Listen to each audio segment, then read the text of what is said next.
అత్తయ్య కాఫీ.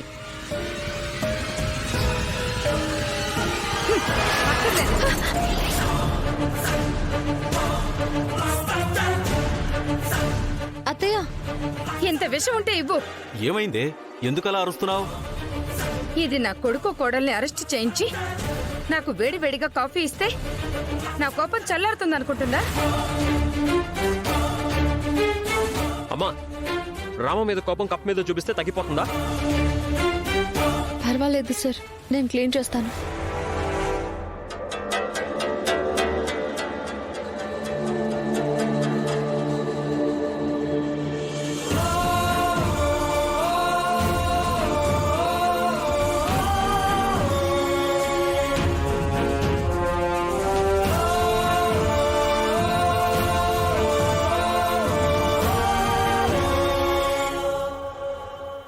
వేరు చేసి మాట్లాడతావేంటే? వీడు నీ కొడుకు కోడలు కాదా? కాదు. కానీ శౌర్యరామ నా కొడుకు కోడళ్ళు అంటే నీకు కూడా. అవన్నీ పక్కన పెట్టండి. నా చిన్న కోడలు మన వంశంకురాన్ని తన కడుపులో మోస్తుంది. సుఖంగా ఇంట్లో కూర్చుని పళ్ళు పలహారాలు తినాల్సిన టైంలో పోలీస్ స్టేషన్లో ఉంటే ఒక అత్తగా నాకెలా ఉంటుంది?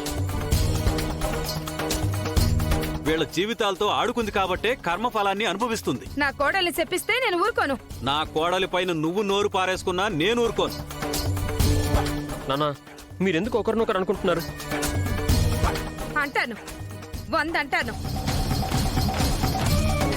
నా చిన్న కోడలు పెళ్లికి ముందు ఎన్ని ఆటలాడినా పెళ్ళయ్యాక నెల తిరక్క ముందే నెల తప్పింది.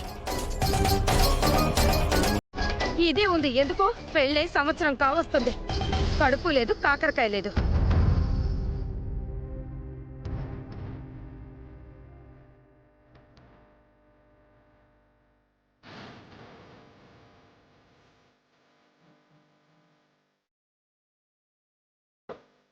అమ్మా, ఏంట్రా నిజాలు మాట్లాడుతుంటే మండిపోతుందా? నీ పెద్దరికానికి తగ్గ మాటలు మాట్లాడమ్మా. నేను ఎలా మాట్లాడాలో నువ్వు నేర్పించకరా. సార్, మాట మాట పెరిగితే గొడవలు అవుతాయి. కొంచెం ప్రశాంతంగా ఉండండి. నీ ఆట నీ కలలు నిజం చేస్తుందని కట్టుకుని ఇంటికి తెచ్చిపెట్టావు. దానికి ఎంతసేపు ఆట మీద ధ్యాసే కాని బిడ్డను కనే ఆలోచన ఏమైనా ఉందా?